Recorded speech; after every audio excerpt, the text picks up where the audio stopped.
보이시죠? 네, 네, 우리 생각정리 스피치 생따는 나비 독서 모임에서 제가 북리뷰를 하는데 제 2장을 맡았어요. 시작과 마무리만 잘해도 사람이 달라 보인다. 네, 굉장히 중요한 것 같아요. 시작과 마무리. 네, 그래서 어, 첫 번째 나오는 게 시작할 때 이렇게 말하면 무조건 손해다라는 것이 우리가 스피치에서 절대 하지 말아야 될 세 가지가 있대요. 그것은 첫 번째는 어설픈 애드리브는 절대 금물이다. 두 번째, 여러분 표정이 왜 이래요? 이런 얘기하면 안 된대요. 세 번째, 준비가 부족한데 잘 들어주세요. 이렇게. 그런데 우리는 이런 얘기 굉장히 많이 하거든요. 많은 분들이 우리가 이제 특히 이제 리뷰하거나 아니면은 강의를 하거나 이렇게 할 때 제가 조금 시간이 없어서 많이 준비를 못했어요. 아니면 이제 그래서 지금 조금 뭐 할 때 제 조금 부족하더라도 이해해 주세요. 이렇게 얘기를 하거든요. 근데 그런 얘기는 절대 하지 말라고 이야기를 하는데 첫 번째는 우리 스피치는 첫 단추가 중요하다는 얘기예요.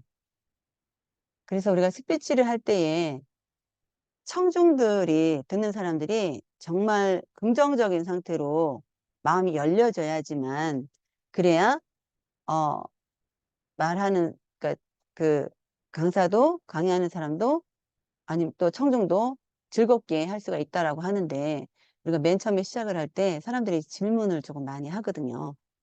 질문을 많이 하는데 예스를 요하는 질문을 해야 되는데 그게 아니고 노라고 하는 할 수 있는 그런 질문을 할 때가 있어요. 그래서 예를 들자면 여러분 식사 맛있게 하시고 오셨나요? 이렇게 질문을 하는데 이런 질문이 아니라 오늘 아침 일찍 오시느라 식사를 못 하셨죠? 이렇게 이야기를 하라는 거예요. 그렇게 되면 예를 들어서 내가 여러분 식사 맛있게 하고 오셨나요? 이럴 때는 밥을 안 먹고 온 사람도 있을 거 아니에요. 아니요. 밥 안 먹고 왔어요. 이렇게 하면 또 그렇잖아요. 그렇게 하니까 오늘 아침 일찍 오시느라고 식사를 못 하셨죠? 라고 하면 네. 라고 대답을 할 수가 있기 때문에 그래서 우리가 스피치 할 때는 항상 긍정적인 대답을 이제 유도할 수 있는 게 되게 좋다라고 얘기하는 거고요. 그리고 두 번째는 사람들이 이제 이렇게 강의를 하다 보면은 처음에 들어서자마자 사람들을 쫙 보면은 강사도 마찬가지지만 청중들도 처음 보는 강사면은 본인이 표정이 웃을 수는 거의 웃질 않거든요. 가만히 보고 있거든요. 그래서 그럴 때에 우리가 강사를 보고서는 웃는 사람도 있긴 하겠지만 대부분이 웃지 않고 이렇게 있는데 왜 안 웃으세요? 왜 안 웃으세요? 좀 표정 좀 이렇게 활짝 한번 입꼬리 좀 올려보세요. 이렇게 강요하면 안 된다는 거죠. 근데 이제 물론 이제 웃음 치료하거나 이렇게 할 때는 네, 우리 한번 입꼬리 올려보세요. 한번 웃어볼까요? 이렇게 할 수 있는데 그 나머지들은 그렇지 않다. 그렇기 때문에 웃음에 대한 강요는 하지 않는 게 되게 좋다라고 이렇게 이야기를 하고 있어요. 그래서 우리가 스피치를 한다라는 것은 단순히 언어만 전달하는 것이 아니라 긍정적인 에너지를 주어야지 소통을 할 수가 있다. 그래야지 사람들이 입 다물고 있는 아니면 표정이 굳어 있는 이런 것들을 우리가 웃게 하고 마음을 열게 할 수 있다라고 얘기하고 있어요. 그래서 우리가 거울은 먼저 웃지 않는데요. 내가 웃어야지. 그래야지 거울도 나를 보고 웃는다는 거죠. 그렇기 때문에 내가 먼저 웃어야 청중도 웃는다. 그렇기 때문에 우리가 항상 스마일, 웃고 시작하자라는 이야기입니다. 그리고 세 번째는 준비가 부족한데 잘 들어주세요 라고 하는 거. 네, 이거는 우리가 겸손으로 뭐 하는 이야기도 있긴 하겠지만 그게 아니라 부족해 보일 수 있다. 그렇기 때문에 절대 제가 준비 못했어요. 시간이 없었어요. 이해해 주세요. 양해해 주세요. 이런 얘기는 하지 말고 네, 열심히 함께 즐겁게 어, 제 이야기를 잘 들어주세요 라고 하든지 이렇게 아니면 그런 멘트도 하지 말든지 그래서 그냥 유머로다가 새로 이제 시작을 하든지 이렇게 해서 처음 들어가는 게 좋다라는 거고 우리 아리스토텔레스가 설득의 삼 요소를 얘기를 했어요. 로고스, 파토스, 에토스. 이제 많은 분들이 이거에 대해서는 로고스는 다 알고 계실 거예요 아마. 어, 그런데 로고스는 논리적인 논리를, 설득을 위해서 논리적으로 해야 되는 거고, 파토스는 열정이래요. 열정. 그래서 우리가 메시지에 강한 열정을 담아야 되는 거고, 그 열정을 담고 공감을 이끌어낼 수 있는 그런 강의를 준비를 해야 된다라는 것이고, 그리고 에토스는 신뢰라는 뜻인데, 우리가 강의를 하는 사람들은 신뢰가 딱 주어졌을 때 청중들을 설득을 할 수가 있는 거예요. 청중들이 설득을 당할 수가 있는 거죠. 그래서 우리가 그러니까 로고스하고 파토스하고 에코스 이 세 가지를 잘 해야지. 그래야 청중들이 강사가 굉장히 강의를 잘하는구나. 이런 기대감을 가지고 듣고 싶은 마음이 생긴다는 거죠. 그래서 우리가 열정 되게 중요한데 하나만 있는 것이 아니라 세 가지 다 필요로 하기 때문에 이것들이 우리가 능력 있고 전문성 있는 사람으로 이야기를 듣고 싶다라고 하면 세 가지를 갖추는 것이 좋다라고 이렇게 얘기를 하고 있습니다. 그리고 두 번째는 기분 좋은 사람으로 기억되는 자기소개 방법. 우리가 자기소개를 굉장히 많이 하잖아요. 어디를 가든지 자기소개 한번 해보세요라고 얘기를 하면 보통 사람들이 되게 간단하게 제 이름은 어디 사는 사람, 어디 살고 나는 무엇을 합니다. 이렇게 간단하게 자기소개를 하는데 이제 우리가 강의를 하거나 강연을 하거나 이렇게 할 때는 청중이 들을 때에 호감이 가고 신뢰도가 높은 자기소개를 하는 것이 제일 좋다. 그래서 이 할 때 굉장히 많은 것들을 나열하지 말고 한 문장으로 자기소개를 할 수 있도록 이렇게 하는 게 좋은데 우리 보통 자기소개를 할 때에 어, 임팩트 있고 강한 인상을 줄 수 있는 자기소개를 그냥 하라면은 되게 어렵거든요. 그런데 이거를 내가 적어서 한 문장으로 적어서 자기소개를 준비를 하는 게 되게 좋다라고 이렇게 이야기를 해요. 근데 우리가 자기소개를 되게 잘하는 사람이 누구냐? 우리 한국사 전문가 설민석 씨가 자기소개를 되게 잘하는데 이렇게 자기소개를 했다는 거예요. 역사를 사랑하는 대한민국 국민 여러분, 저는 21년 동안 이 땅에서 한국사 강의를 해온 한국사 전문가 설민석입니다. 이렇게 자기소개를 했다는 거예요. 그래서 이게 그냥 하는 게 아니라 청중을 구체적으로 대상에 대해서 구체적으로 이야기를 하게 되면 그 그 청중이 자기가 해당이 되기 때문에 스피치에 집중을 한다는 거예요. 그리고 이 강사가 자기의 전문성을 딱 이야기를 할 때, 물론 이제 선민석 씨도 되게 유명한 사람이고, 역사에 대한 강의를 하는 사람은 중에 최고다. 이런 것들을 아는 사람이 있지만 모르는 사람도 있다는 거예요. 그렇기 때문에 자신의 전문성이 어떤 거다라는 것들을 밝히는 게 좋다고 해요. 그리고 그냥 한국사 전문가 설민석입니다. 이게 아니고 설민석입니다. 이렇게 하게 되면 한 단어를 강조함으로 인하여서 이름을 명확하게 그렇게 각인을 시킬 수 있다는 거예요. 그래서 저도 이렇게 한번 작성을 해봤어요. 아까 전에 강의를 막 준비를 하면서 제가 책쓰기 작가, 스마트폰 활용 전문가 몇 가지 이렇게 있는데 두 가지만 제가 작성을 해봤거든요. 나의 자기소개 만드는 걸 해봤는데 저는 이렇게 해봤어요. 책쓰기 작가가 되고 싶은 여러분, 강의 스킬과 책쓰기 방법을 가르치는 저자로서 책을 출간하고 100명의 강사와 작가를 배출한 아웃풋 전문가 박성옥입니다. 반갑습니다. 네, 이렇게 제가 작성을 해봤고요. 제가 이제 또 스마트폰도 강의를 하니까 스마트폰 활용 전문가로서 이렇게 또 스마트폰 또 배우러 오신 분들한테 이렇게 소개를 한번 해보려고 작성을 해봤는데요. 스마트한 세상에 스마트폰 활용을 잘하고 싶은 여러분, 스마트폰을 쉽고 빠르게 이해하고 활용할 수 있는 방법을 가르치는 스마트폰 전문가 박성옥입니다. 반갑습니다. 네, 이렇게 제가 작성을 해봤습니다. 우리 설미석 선생님이 한 거를 보고 제가 이렇게 작성을 해봤습니다. 한번 우리 선생님들도 자기 소개를 한 문장으로 이렇게 만들어 보면 좋을 것 같습니다. 그리고 세 번째는 자랑하면 욕먹고 스토리면 통한다. 이건데요. 대놓고 다 자랑하지 말라고 얘기를 해요. 근데 우리는 어떻게 해요? PPT를 놓고 이제 저도 그렇게 하긴 하거든요. 강의를 봤을 때 처음 강의를 들어갈 때 PPT에 제 프로필을 띄워놔요. 그래가지고 저는 누구누구입니다 라고 이렇게 제 소개를 그렇게 하거든요. 그러면은 제 이력이 되게 있잖아요. 자격증도 있고 내가 지금 현재 하고 있는 거, 내가 책쓰기 작가고 뭐 이런지 이렇게 쭈르륵 다 이런 것들을 다 나열을 해놓고서는 그거에 대해서 이제 몇 가지를 이야기를 하거든요. 근데 대놓고 자랑하지 말래요. 저는 이제 그런 부분들을 나를 그래도 PR 시대니까 나를 이렇게 대놓고 자랑을 하는, PR하는 그런 게 되게 좋다라고. 근데 그렇게 다른 사람들도 그렇게 하니까 나도 이제 그렇게 했는데, 가장 매력 없는 자기소개서가 이력과 경력을 나열하면서 말하는 것이래요. 그래서 이렇게 시간적인 순서로 이력을 말하면서 자신의 업적을 대놓고 자랑하지 말라고 그렇게 이야기를 하고 있습니다. 그래서 이걸 어떻게 하냐. 스토리로. 스토리로 자랑을 하래요. PPT로 이렇게 띄워넣지 말고, 띄워넣지 말고, 스토리로 쭈르륵, 쭈르륵, 쭈르륵 해가지고, 자기에 대한 이야기들을 하라고 얘기를 합니다. 87페이지에 이력이 나열식이 아닌 스토리 방식으로 자기 소개하는 방식이 있거든요.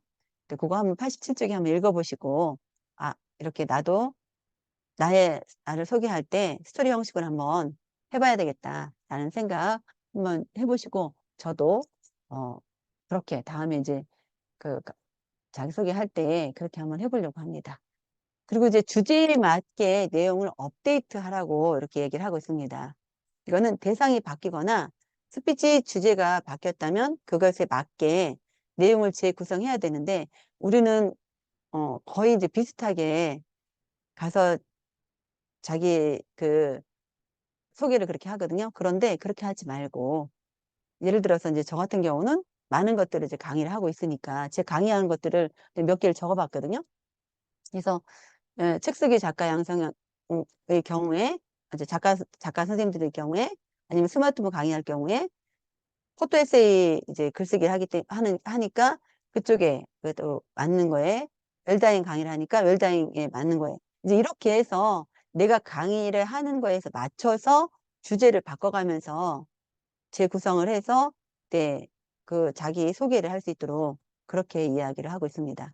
그래서 우리가 일관된 주제로 자기 소개를 이제 그렇게 하다 보면은 또 바뀌면서 자기 소개가 일관성이 없게 하는 경우도 있는데 우리는 항상 일관성 있게 자기 소개를 하는 게 되게 중요하다. 왜냐? 우리가 스피치는 일관성이 있어야 되는데 우리가 일관성 있게 말하는 방법이 뭐냐면 도입부에 할 때에 질문을 먼저 딱 던지고, 어, 예를 들자면은 생각한 것을 현실로 만들어 본 경험이 있나요? 이렇게 질문을 한다라고 하면은 그 질문한 다음에 내가 경험한 것들, 이런 것들에 대해서 이렇게 말을 한다라고 하면 자연스럽게 이게 이야기 전개를 할 수가 있고, 이 듣는 사람도 그거에 대해서 집중을 해서 또 이야기에 들을 수가 있는 그런 것이 되기 때문에 우리가 일관성 있게 말하는 것이 되게 중요하다고 합니다. 그리고 난 다음에 도입부는 이제 그렇게 하고 본문에서는 이제 구체적으로 그거에 대해서 이제 이야기를 하고 그다음에 마지막에 이제 명언으로 마무리하는 것이 제일 중요하다. 그래서 우리가 그냥 끝나는 경우가 되게 많거든요. 이야기하고 이렇게 할 때에. 그런데 그게 아니고 항상 명언이나 아니면 어 좋은 이제 뭐 사자성어나 이런 걸 갖다 놓고 이제 마무리하는 것이 되게 좋다라고 이야기합니다. 그래서 서론 본론 결론이 내용이 그러니까 모두 일관성 있게 말하면 그 강연자가 말하고자 하는 메시지가 정확하게 전달이 돼서 이해가 되고 그리고 스피치 내용이 오랫동안 기억을 할 수 있다라는 이야기를 합니다. 그렇기 때문에 우리가 일관성 있는 주제로 자기소개를 해야 되는 것이고 그리고 이제 우리가 그 스피치를 시작을 할 때에 주제에 대한 호기심을 유발하고 관심을 집중을 해야 되는데 관심 있게 집중할 수 있도록 그렇게 해야 되는데 이거는 그렇게 하려면 오프닝 멘트가 굉장히 중요하다. 오프닝을 어떻게 하느냐에 따라서 사람들이 호기심을 가지고 집중을 하냐 안 하냐 그 차이가 있는데 여기에는 최소 10가지 그 스피치하는 생각 10가지가 있다라고 합니다. 그래서 오프닝 멘트의 10가지가 무엇이냐? 칭찬, 공감, 유머, 전문 용어, 뉴스, 그리고 질문, 이미지, 충격, 그리고 퍼포먼스, 그 다음에 게임, 이렇게 10가지가 있다고 합니다. 이거 중에서 내가 만약에 칭찬한다 라고 하면은 칭찬할 때 그냥 하는 것이 아니고 구체적이고 정말로 진심이 담긴 그런 칭찬을 하는 게 좋다라고 합니다. 그리고 이제 공감은 우리가 상대방을 비춰주는 거울이 되려고 하는 것이기 때문에 상대방의 입장이 되어서 이해하고 그리고 그 마음의 소리를 경청하고 마음을 느낄 수 있을 때 공감의 메시지를 만들 수가 있다고 합니다. 그래서 우리가 공감을 할 수 있는 그런 멘트를 날리는 것이 되게 좋고 유머. 제일 힘든 것이 유머인 것 같아요. 유머. 우리가 유머를 하는 거 되게 좋다. 그거를 꼭 해야 돼. 그거를 하는 게 좋다라고 하지만 실질적으로 가갖고 딱 강의를 할 때 유머로 이렇게 막 하려고 하는데 그 유머가 갑자기 생각이 안 날 때도 있고 이거는 진짜 연습을 하면은 될 텐데 안 되는 경우가 있는데 우리가 유머를 하게 되면 먼저 청중들이 마음을 열고 집중을 하고 긴장감을 풀어주는 그런 역할을 하기 때문에 유머로 시작하는 것이 되게 좋다고 합니다. 그리고 이제 전문 용어로 이제 우리가 한다라고 할 때 주제와 관련돼 있는 전문 용어를 말하게 되면은 아, 이 사람 전문가야. 라는 인상을 준대요. 그렇기 때문에 그거를 듣는 청중들도 신뢰감을 높여서 그거를 듣기에 집중을 한다라고 합니다. 그리고 이제 우리가 할 때에 뉴스 또는 우리가 이제 어 이미지나 키워드 이런 것들을 가지고 할 때에 사람들이 더 쉽게 그런 내용들을 전달을 받기 때문에 우리가 생각하는 것들 아니면 이제 그런 관점들을 효과적으로 표현을 할 수가 있다라고 합니다. 그렇기 때문에 뉴스 같은 거, 또 키워드 같은 거 이런 것들을 잘 활용을 해서 하면 좋다고 합니다. 그리고 우리가 그냥 내 말을 막 하는 것이 아니라 질문 주제에 맞는 질문을 청중들한테 딱 던졌을 때 이것이 소통을 하면서 할 수 있기 때문에 네, 오프닝 멘트로 되게 좋다고 합니다. 그리고 또 이제 우리가 게임을 이제 하면서 하는데 보통 뭐 웃음에 관련돼 있는 뭐 이렇게 게임을 하거나 이렇게 할 때 아니면 그 주제에 맞는 게임을 할 때 어, 우리가 이제 그냥 하는 게 아니라 보통 많은 사람들이 게임을 처음 시작을 하면서 선물을 줘가면서 그러고서는 이제 강의를 시작할 때가 있거든요. 그러면 사람들이 그 선물을 받으려고 집중을 하는 경우도 있거든요. 그리고 내가 그거를 선물을 받으면서 되게 기분이 되게 좋기 때문에 마음을 열려서 그래서 집중하고 호감을 갖고 이렇게 할 수가 있다고 합니다. 그래서 우리가 오프닝 멘트에 이렇게 10가지를 우리가 활용을 하면 되게 좋으니까 우리 선생님들도 한번 활용을 하면서 이것들 중에서 한번 써먹으면 좋을 것 같아요. 그래서 하나의 메시지를 10개로 만들어 보기 책에 이렇게 나와 있습니다. 한번 읽어보시고, 네, 나중에 강의하실 때에 참고하시면 좋을 것 같습니다. 그리고 이제 5번째는 결론부터 정리하는 습관을 가져라 라고 얘기를 하는데 우리는 모든 것들을 이야기할 때 그냥 순서대로 쭈루룩 쭈루룩 나열을 하는데 서론부터 서론본론 결론 이렇게 하는 게 아니라 이렇게 하는데 그게 아니라 결론 먼저 이야기를 하는 것이 되게 중요하다.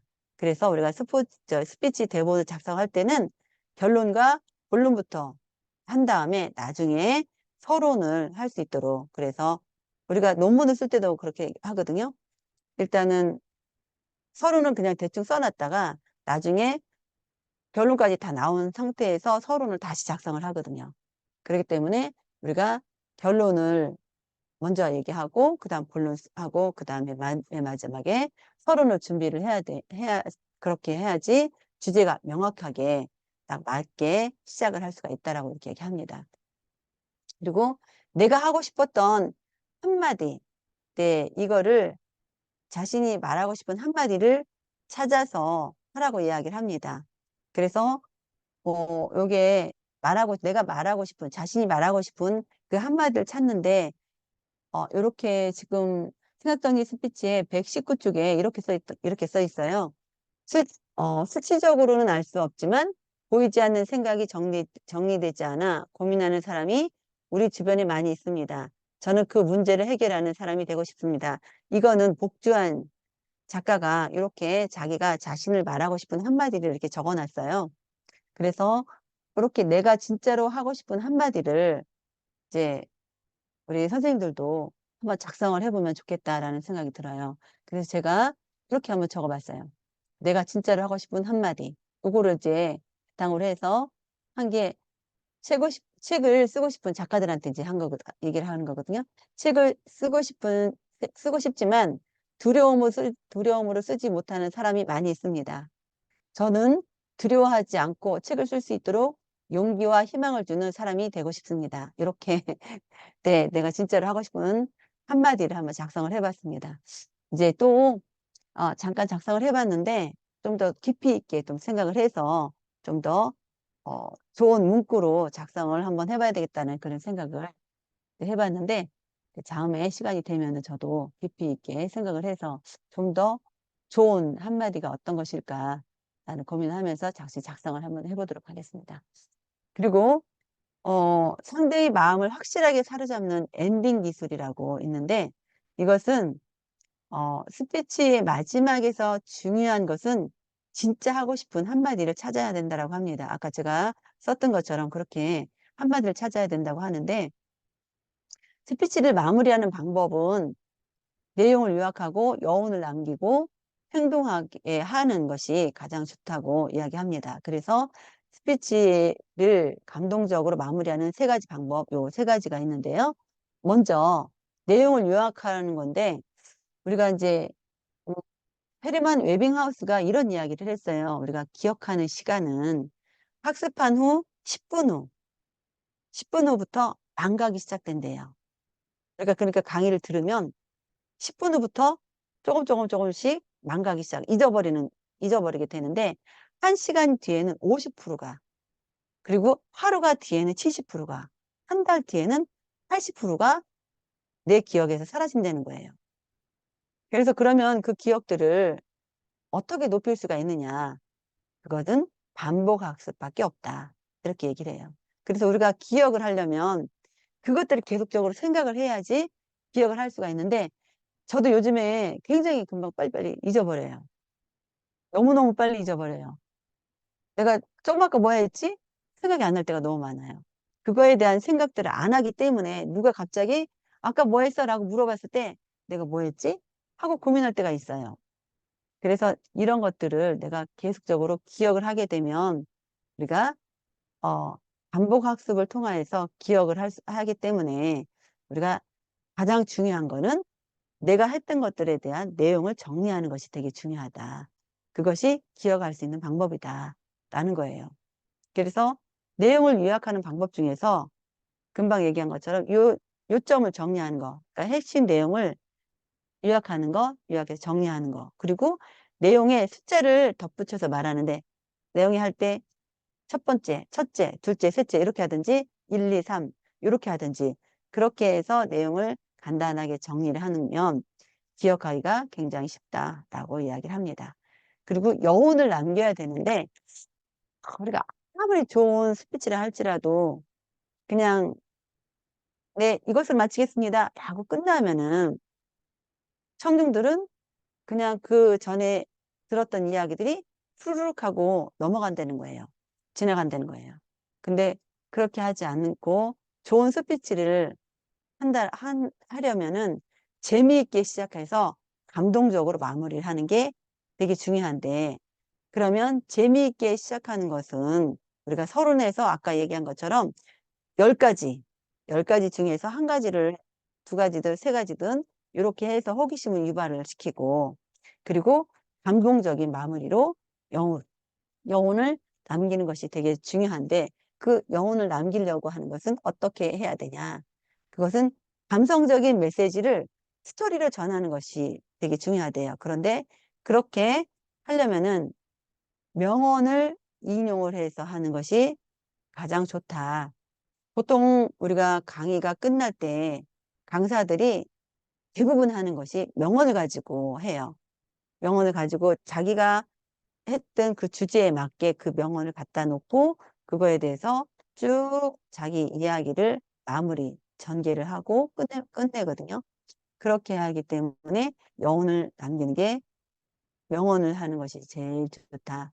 그리고 이제 이렇게 강의를 다 했으면 행동을 하게 하는 것이 되게 좋은데 우리가 이거 되게 좋아. 그 말이 너무너무 좋아. 라고 했지만 보통 대부분이 행동하지 않고 좋은 걸로 끝나는 경우가 되게 많잖아요. 그런데 우리가 스피치를 들음으로 인해서 이것이 청중들이 행동을 할 수 있도록 변화하는 그런 행위를 할 수 있도록 하는 것이 되게 좋다. 그래서 우리가 항상 강연자들은 청중들에게 실천 방안을 제시를 해주는 게 행동을 할 수 있도록 하는 행동으로 액션을 취할 수 있는 방법이다라고 얘기를 하고 있어요. 그렇기 때문에 실천 방안을 이야기를 해줘야 된다라고 얘기를 하는 것이 되게 중요한 것 같아요. 그래서 우리가 하나의 주제를 세 가지로 마무리해보기 이렇게 책에 있습니다. 잘 나와 있어요. 내용 요약하고 영혼 남기고 행동하기 이런 것들이 나와 있으니까 한 번씩 읽어보시면 좋을 것 같습니다. 그래서 이제 이렇게 제가 이 2장을 마무리하면서 우리가 이제 이렇게 마무리합니다라고 이야기를 하기 전에 네, 지금 이제 이제 스피치를 마무리할 때가 됐습니다. 라고 하면서 이제 스피치를 마무리할 텐데 이렇게 이제 그런 얼마 남지 않았습니다. 마지막으로 한마디 하겠습니다. 이렇게 해가지고 스피치를 마무리하기 전에 이제 마무리할 거다라는 신호를 주는 것이 되게 중요하다고 합니다. 그래서 우리가 임팩트 있게 시작을 해서 아름답게 마무리하는 것 이것이 우리 되게 좋은 마무리하는 그런 방법인데 제가 이제 이렇게 이 장을 딱 준비를 하면서 전체적으로 이렇게 요약을 한번 해봤습니다. 우리가 스피치 할 때에는 시작하는 것이 되게 중요한데 우리가 이 중요한 부분은 주제에 대해서 청중들에게 호기심과 관심을 유발시키는 게 되게 중요하다. 그리고 연사에 대해서 신뢰감을 갖도록 하는 것이 되게 중요한데 그것은 청중들이 마음을 열고 들을 수 있는 그런 자세가 되기 때문이다.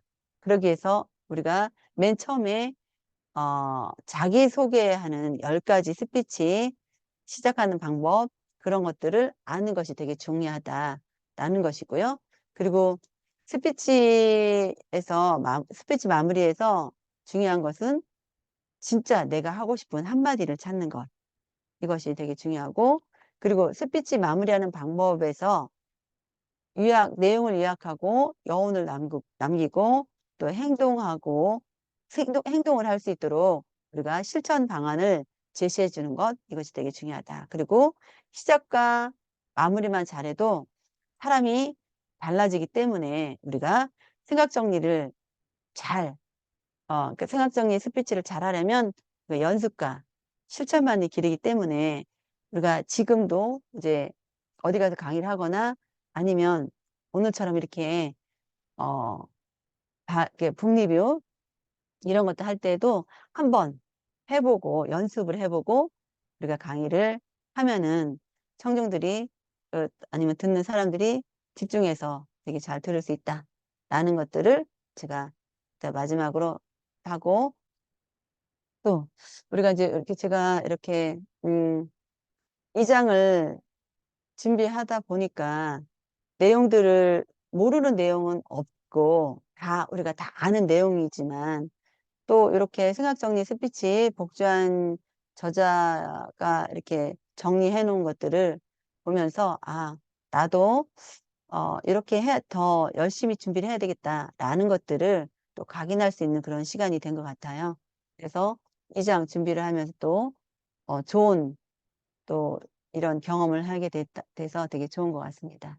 오늘 이렇게 이 장 긴 시간 동안에 함께 해주셔서 감사합니다. 네, 이상 마치겠습니다. 네, 어, 준비를 엄청 잘 하셨네요. 네, 우리 김혜지 계획. 소장님, 그래도 한 말씀 해주시죠. 네, 저한테 필요한 거였는데, 제가 지금 그 자기소개 유튜브 영상을 생각하고 있거든요. 김일 대표님이 그때 오셨는데, 그 3분 스피치를 중심으로 해서 지금 수정하고 있는데, 제가 지금 빨리 만들려고 제가 이직을 할 것 같아요. 그래서 이직하기 전에 그 명함에다가 QR코드 넣어서 그 QR코드 딱 찍으면 유튜브 상분 제 소개가 나올 수 있게끔 만들고 싶어서 그래서 그 명함 주고 떠나고 싶어서 그래서 어떻게 해야 될까 했는데 이제 이 내용 보고 예, 여기서 뭐 하여튼 그 박성호 교수님 블로그 다시 한번 봐서 정말 내가 하고 싶은 한마디가 무엇인지 엔딩으로 잡고 하고, 어, 뭐, 여기 자기소개할 때 청중은 구체적으로 말하고, 전문성도 밝히고, 이름도 각인시킨다고 나와 있어서, 이런 것을, 기본으로 해서, 좀 자기소개를 좀 더 만들어야 되겠다. 지금, 여기 들어오기 전에도 이거 이제 수정하고 있었거든요. 그래서 저한테 딱 맞는, 그런 이야기입니다. 네, 잘 들었습니다. 감사합니다. 네, 감사합니다. 네, 오늘은 우리끼리의 리그를 하고 있습니다. 즐겁게 하고 즐겁게 마무리하면 될 것 같아서요. 자, 이제 5장 발표를 제가 또 하도록 하겠습니다.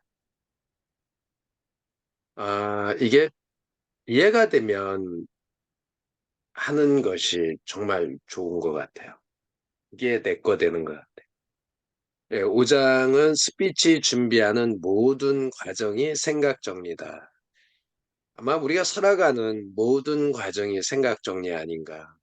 스피치는 발표 직전까지 생각을 정리하는 과정의 연속이다. 예, 어제 그 밤늦게 이제 오늘 그 교육 들어가는 거 과제가 있어가지고 그걸 해가지고 보냈는데 오늘 사람들이 와서 이렇게 과제 내고 발표하는데 되게 잘해온 거예요. 저는 그래서 이제 세 사람이 11명인가 2명이 이제 강의를 듣는데 세 사람을 발표시켰는데 항상 발표하면 저는 손을 가장 먼저 들어요. 아주 씩씩하게 들어놓고 놨는데 앞에 있는 사람들이 너무 데이터 자료도 잘 준비해오고 발표도 잘하는 거야. 그래가지고 우리 박성욱 교수님 그런 말 하지 말라 했는데 오늘은 내가 발표하는 건 전형적인 숙제가 어떻게 하는 건지 내가 보여주겠다고 숙제로서의 그 이야기를 했는데요. 뭐 어쨌든 그런 그 발표 전까지의 그 앞에 사람들이 발표하니까 나도 다시 데이터 찾아보면서 그 안에 데이터가 어떻게 들어있는지 내가 뽑아낸 게 진짜 맞는 건지 다시 한번 봐보게 됐는데요. 여기 스피치 제작 과정을 보면 지름길은 빠른 길이래요. 근데 빠른 길은 또 바른 길이래. 말이 어려운데 지름길은 빠른 길이고 빠른 길은 바른 길이다. 결국 그 이 과정들이 이 단계를 잘 맞춰서 가야 되지 않겠나. 스피치 첫째는 계획을 세우고요. 청중을 분석하고 메시지를 선정하고 자료를 수집하고 대본을 제작하고 PPT를 제작하고 그다음에 리허설은 실전처럼 리허설을 하고요. 그다음에 스피치 실전으로 간다라고 하는 거. 아마 어떻게 보면 다 안다고 할 수도 있는데 우리가 단계적으로 이거를 한번 지금 혜지 소연이 그거 뭐 선문습시 나를 이야기하는 스피치를 계획을 세울 때 아마 똑같이 내가 이야기하는 대상자는 CEO를 대상으로 할 거냐 일반 고객을 대상으로 할 거냐 그거에 따라서 내가 영상을 몇 개를 만들어 놓고 필요에 따라서 그 QR을 한쪽은 CEO 대상, CEO만 보세요. 또 한쪽은 뭐 그렇다고 CEO만 보겠어요? 또 한쪽은 누구만 보세요? 오히려 그래 놓으면 명함을 받아가지고 이게 뭐야? 나는 CEO 보면 안 돼? 무서워서 또 클릭 못하는 사람도 있겠지만, 예, 어쨌든 그런 것이 필요하지 않을까. 두 번째가 스피치 요청을 받으면 누구나 두렵다. 이제 교육 의뢰가 왔을 때, 전에도 한번 제가 말씀을 드렸는데요. 요즘에는 교육 의뢰 오는 거에 대해서 사실은 좀 두려워하지를 좀 많아요. 되게 많이, 왜냐하면 요 위에도 올려놨는데 챗GPT가 되게 많이 저한테는 정말 좋은 비서예요. 이 친구가 저를 늘 도와주고 있어요. 오늘도 강의 갔다 오면서 한번 이따가 보여줄 건데요. 이렇게 만들어 놓고 쓰니까 얘를 더 전문가처럼 쓰겠더라고. 그분 강사가 쓰는 거를 보니까. 그러니까 저는 그거를 돈 주고 가서 잘 배우질 않아요. 이렇게 강의 들어갔을 때 그 사람이 팁을 하나 던지면 그걸 가져와서 인터넷에서 막 조회해가지고요. 동영상 찾아가지고 제 거로 만드는데요. 의외로 되게 쉬운 거예요. 지금 막 해봤는데. 그래서 한번 보여드릴게요. 그리고 이 자료를 어떻게 활용하는지 아마 이런 거는 혜지 소장님 같은 경우는 AI를 잘 배워놓으면 진짜 보험 쪽에서는 엄청 많이 써먹을 수 있어요. 내 옆에 짝지가 있으니까 글 쓰는 거에 대해서 조금씩 이렇게 알려드리는데 예, 그런 것들. 그래서 대부분 강의 요청을 받으면 콘텐츠가 완성된 상태가 아니라 그때부터 만들어야 하는 상황일 경우가 되게 많아요. 실제로 저도 강의가 들어오면 학교에서 지난번에도 탄수미 저희 컨설턴트 자격 아니 저 컨설턴트 과정 강의 좀 해주세요. 그때부터 PPT 만들었어요. ESG 인플루언서 강의 좀 해주세요. 그때부터 PPT 만들었어요. 그리고 지금은 이제 뭐 다양한 강의가 대학에서 4차 산업혁명 시대에 우리가 준비해야 될 배워야 될 거는 뭔지 그것 좀 이야기해 주세요. 그래서 빅데이터, 클라우딩 서비스, IoT, 사물 인터넷, 인공지능 이런 강의를 제가 다 그 데이터 수집해 가지고 해서 대학에 강의를 했더니 그 다음에 어디서 연락이 왔냐면 한기대에서 그 교직원들 중간관리자 교직원들 리더십 교육을 해달래. 4차 산업혁명 시대에 디지털 트랜스포메이션 시대에 리더의 역할 이런 걸 얘기해줘. 얼마나 좋아요. 얘기했을 때 저 못해요? 제가 리더십 전공했잖아요. 박사에서. 그리고 그런 4차 산업혁명 시대 데이터를 대학 강의를 하면서 다 모아놨잖아요. 그걸 가가지고 어, 강의 계획을 다시 짜가지고 가서 씩씩하게 2시간 동안 재밌게 강의를 했어요. 그러니까 그런 게 이런 거예요. 피터 드러커가 말했듯이 예측하는 가장 좋은 방법은 미래를 결정하는 것이라고 해요. 그래서 이런 스텝 1 아까 얘기했잖아요. 계획부터 먼저 정리하라. 스피치 준비는요. 스피치를 준비하다 보면 무작정 말부터 하고 싶은 마음이 생긴대요. 하지만 이거를 억누르고 생각 정리부터. 사실은 이게 여기서 말부터 하고 싶은 마음보다는 초보자들은 사실은 생각 정리도 안 되잖아요. 일단 두렵고 떨리고 내가 앞에서 어떻게 이야기를 해야 되지? 라는 말이 더 많거든요. 근데 여기에서 차근차근 갈 수 있게 되게 잘 얘기를 해줬어요. 생각 정리 3단계는 첫 번째는 생각을 수집해야 돼. 내가 예를 들어서 재무설계에 대해서 강의 누가 특강을 의뢰했어. 그러면 CEO 재무설계를 해서 CEO를 100명을 모아놓고 나보고 와서 강의를 하래. 김혜지가 할 수 있다고? 할 수 있다니까. 그동안에 내가 배웠던 거 정리됐던 거 생각을 수집하는 거야. 그리고 생각을 설계해서 대본을 만들고 생각 표현은 완성된 대본을 바탕으로 스피치. 근데 책에 이렇게 나와 있어요. 체크리스트가. 생각 수집 단계에서는 주제와 목적이 정리되었는가. 그리고 청중을 분석해야 하는가. 주제는 나와 있잖아요.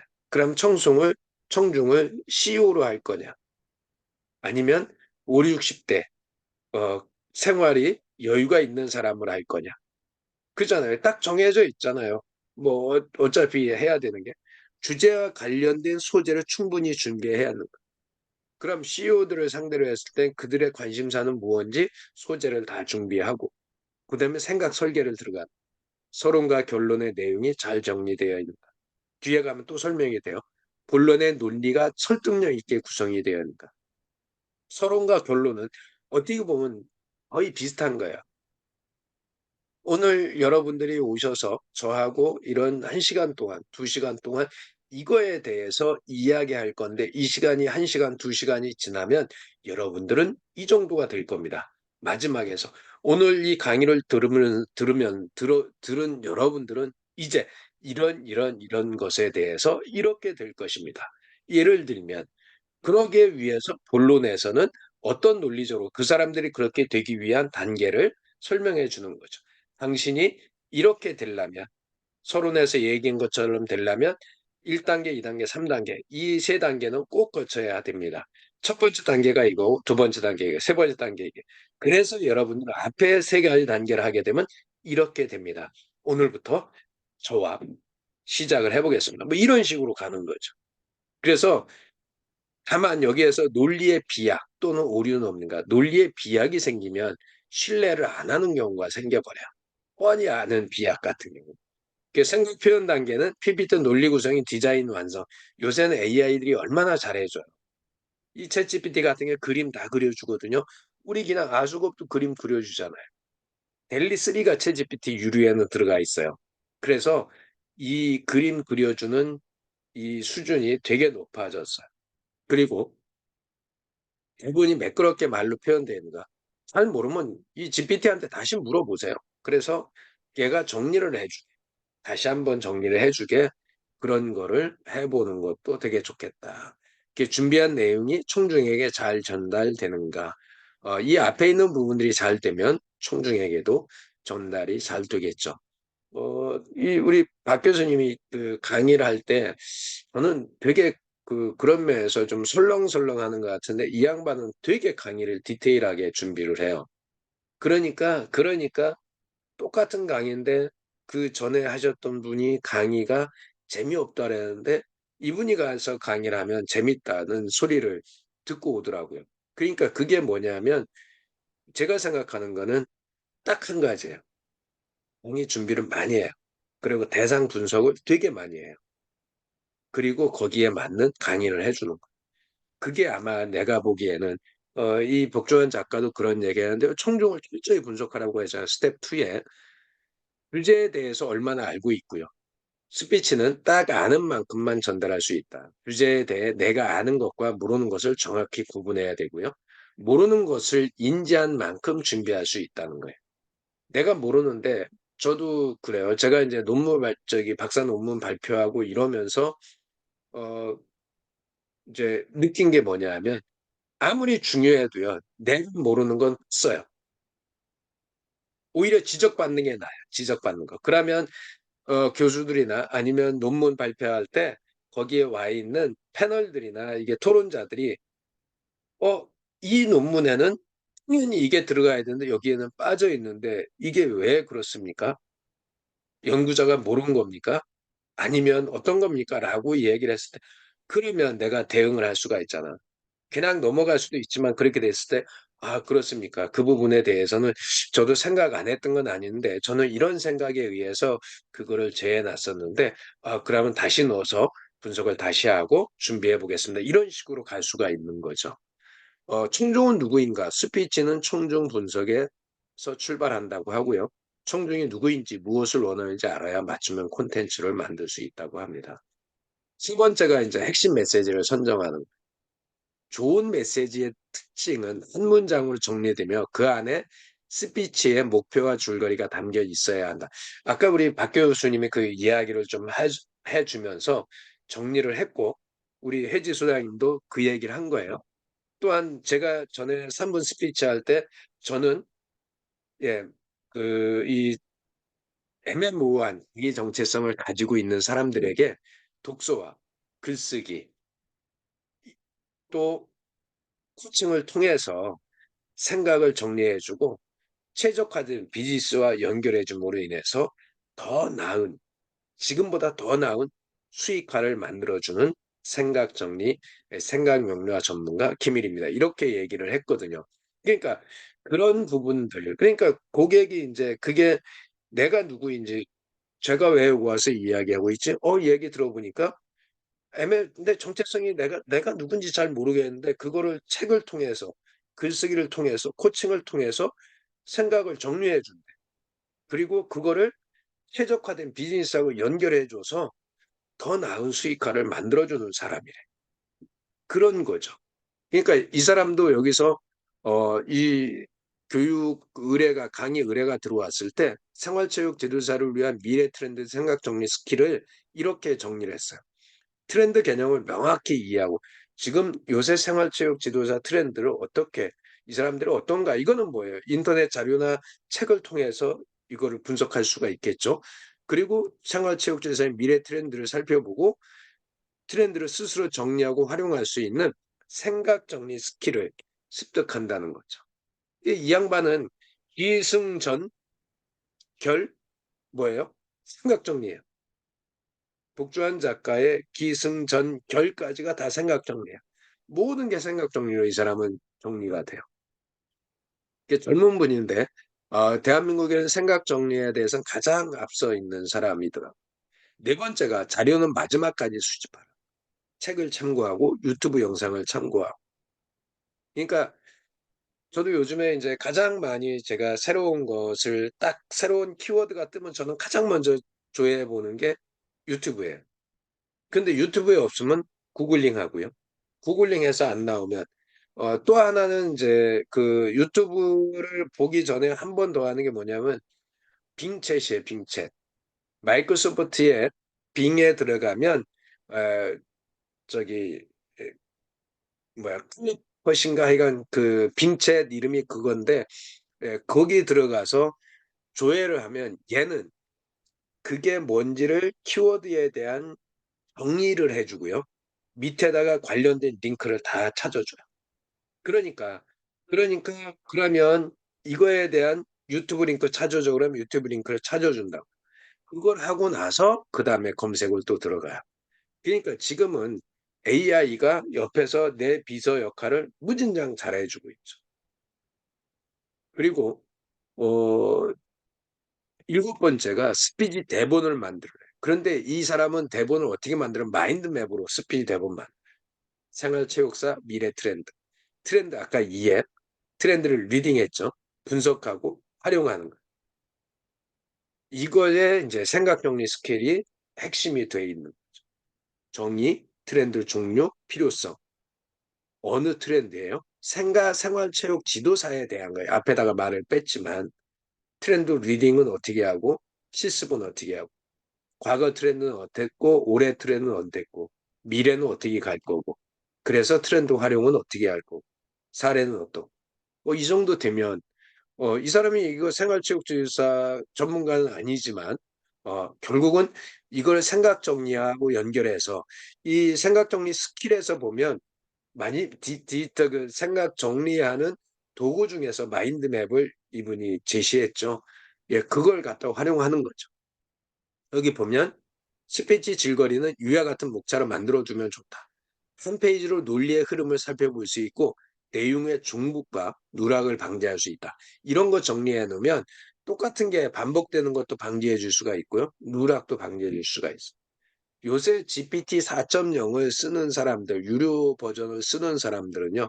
조금 이따 아까 낮에 분석했던 거 한번 보여드릴게요. 어떤 자료가 나오는지. 페이지를 논리의 흐름을 살펴볼 수 있고 그래서 질문을 나열하고 항목을 분류하고 순서를 배열하는 거예요. 이거는 생각 정리뿐만이 아니라 정리해서 이 디지털 정리 방법에서도 다 이런 식으로 해요. 그리고 서론, 본론, 결론 만들기. 스텝 6는요, PPT는 간결하게 만들어라고 쉽고 빠르고 PPT를 만드는 방법은 카지노 뉴스 만들듯이 만들어 보면 어떨까? 한동안 이제 저도 이런 거래에서 우리 독서를 우리 할 때, 제가 캔바에서 이렇게 그 책을 계속 이렇게 정리하면서 옛날 독서 챌린지를 했었어요. 예, 그렇게 하면 그게 100개가 만들어지면 나중에 100개의 PPT가 만들어져 있는 거잖아요. 그러면 내가 강의할 때 그거를 조합 모아서 배열만 다시 하면 되기 때문에 그렇게도 해봤던 적이 있어요. 그래서 PPT 카디너스 만드는 방법, 디자인은 배려라고 하네요. 그리고 7번째, 스텝 7이 리허설은 실전처럼 준비하라. 소리 내며 함께 연습하라. 대본을 달달달 외우려고 하지 말고 핵심 키워드 중심으로 흐름을 기억하라. 이거 생각하면 제가 군대 있을 때 그 분대장 교육, 이제 사병으로서 분대장 교육 들어가서 한 130명 중에서 한번 2등 해본 적이 있는데, 뭐 1등까지는 바라진 않았죠. 거기에는 이제 뭐 다양한 게 있죠. 화상반 교육, 뭐 무슨 그 앞에서 그 가르치는 거, 그다음에 이게 스피치 하는 게 있었어요. 그게 3분 스피치인가 5분 스피치인가 원고로 이제 자기가 작성을 해서 원고를 안 보고 그걸 하는 건데, 되게 까다로운 그 교관이었었는데 하여간 점수를 그래도 나름대로 그 교관이 매긴 점수는 되게 잘 나왔어요. 그리고 이제 제 고등학교 1년 선배 거기 병장으로 있었는데 거의 끝나갈 쯤에 저한테 와서 그러더라고요. 이제 1년 선배인데 저한테 김상명 내가 상병이었었나 하여간 그런데 그러더라고. 집에 가면 우리 고향 1년 선배인데 휴가 가면 우리 집에 좀 들리래요. 아니, 무슨 소리냐 했더니 1, 2, 3등한테 포상 휴가를 주는데 제가 2등 했으니까 일주일 포상 휴가를 받았는데 그때도 이제 이 스피치를 할 때 모르면 키워드만 적어가지고 이렇게 했어요. 원고는 안 보고. 모르는 사람, 잘 안 되는 애들은 원고를 보고 하는데 저는 뭐 그 키워드도 안 보고 어떻게 했는데 이런 것도 그거의 하나의 그 핵심인 것 같아요. 그러니까 저거는 과거부터 지금까지 스피치 하는 분들한테는 거의 그러니까 우리 강의할 때도 보면 그 내용을 다 없어도 되잖아요. 키워드만.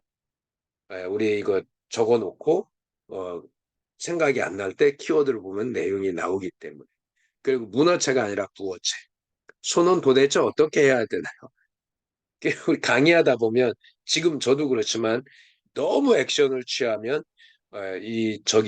그 청중들한테 역효과가 난다고 하죠.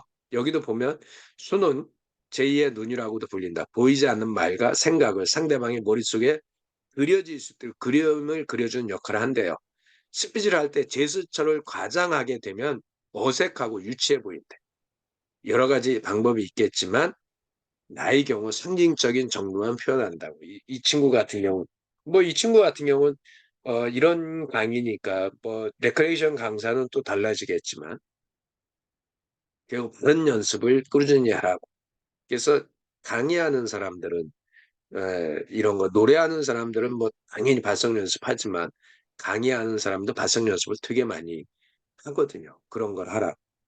그리고 마지막 스피치 당일 생각이 드디어 말이 된다. 최상의 컨디션을 만들기 위해서 전신 스트레칭을 한다.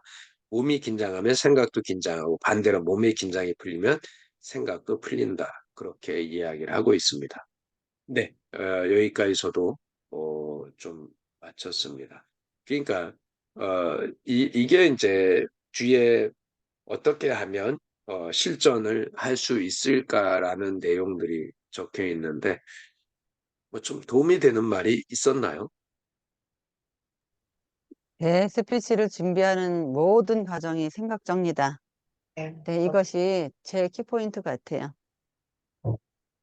그거 들으면서 저도 엄청 상상력이 풍부하거든요. 그래서 갑자기 그 생각이 나더라고요. 혼자 시나리오 쓰고, 뭐, 너무 미래 예측을 하고, 뭔가 어떤 일을 할 때 그거에 대한 예측을 되게 많이 하거든요. 그게 응대가 어떻게 될까? 거절은 어떻게 되지? 그래서 그거에 대비한 언어를 구사를 많이 하는 편이거든요. 그래서, 아, 그런 것도 다 생각이었구나 싶고, 자기소개를 하는데, 생각하는데, 막 대본이 다 있어, 머릿속으로는. 근데 이게 표현이 돼야 되는데, 제작도 못해, 뭐 어떻게 해야 돼, 아무것도 못하는데, TV 본 거는 있어가지고, 아, 이렇게 얘기할 때 이게 딱, 그 이미지가 이렇게 가야 되고, 세 번째 파워 건강 프로그램 할 때 내가 트레이닝복을 입을까? 짠! 나타나가지고, 안내할까? 뭐 별의별 생각은 다 났는데, 아이고, 이거를 어떻게 정리를 해야 되지? 아, 복잡하네요. 아무튼 기승전결 뭐 생각 정리라는 게 맞는 것 같아요. 네. 예, 그러니까 아까 그 그림 한 페이지 나와 있는 그 음. 순서로